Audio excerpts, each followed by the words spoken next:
Исмаил Самони. Тайны великого правителя и основания таджикской государственности. Имя Исмаила Самони 849-907 связано с расцветом государства саманидов, которое стало основой для формирования таджикской нации и культуры.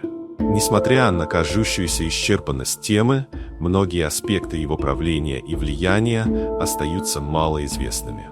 В этой статье мы раскроем уникальные факты, которые редко обсуждаются в исторических источниках и на популярных платформах. 1. Наследие Исмаила Самони. Больше, чем государство. Большинство знают Исмаила Самони как первого правителя, объединившего разрозненные территории в Центральной Азии.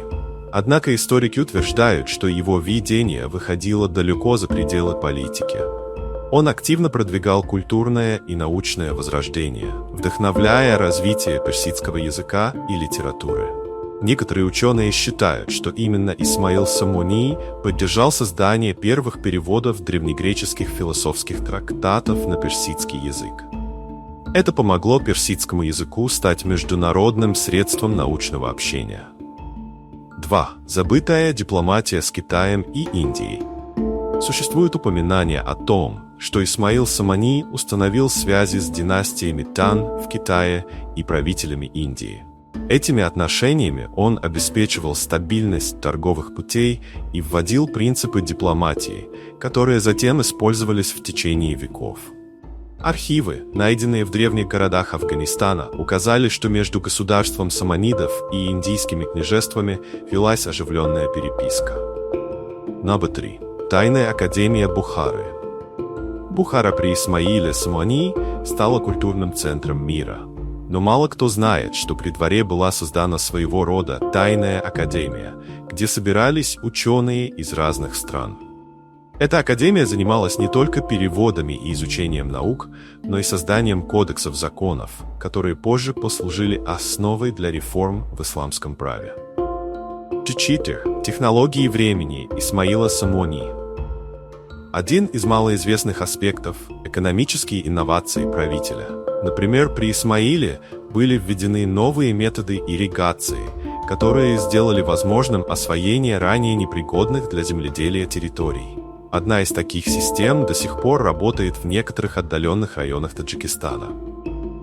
Номер 5. Легенда о происхождении династии саманидов. Согласно малоизвестной легенде, род саманидов, которому принадлежал Исмаил, вел свое происхождение от древних жрецов-зороастрийцев. Хотя саманиды официально исповедовали ислам, считается, что они сохраняли элементы древней культуры, включая уважение к стихиям природы. 6.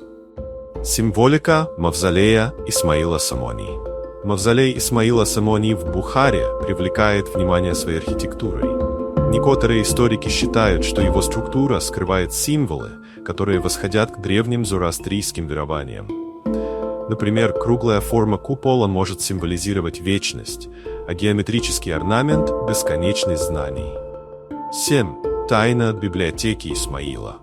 Существует предположение, что Исмаил Самони владел одной из самых крупных библиотек того времени, которая включала в себя работы как исламских, так и дохристианских мыслителей. Однако после его смерти библиотека таинственным образом исчезла. Некоторые считают, что ее книги были спрятаны в горах Памира и ждут своего открытия. 8. Исмаил Самони как символ возрождения. В наши дни образ Исмаила Самони используется как символ национальной идентичности Таджикистана. Однако сам Исмаил, согласно сохранившимся записям, был скромным человеком, который никогда не стремился к личной славе. Его главной целью было объединение народа и создание условий для процветания всех слоев общества. Заключение: Исмаил Самони был больше, чем просто правитель. Его наследие продолжает жить в культуре, традициях и архитектуре Центральной Азии. За пределами привычных исторических фактов скрываются глубокие слои, раскрывающие его как стратегического лидера, гуманиста и защитника знаний. Исследование его наследия не только углубляет понимание прошлого, но и вдохновляет на строительство будущего. Эта статья призвана открыть новый взгляд на одну из ключевых фигур истории Центральной Азии и мотивировать к дальнейшему изучению уникального наследия Исмаила Самани.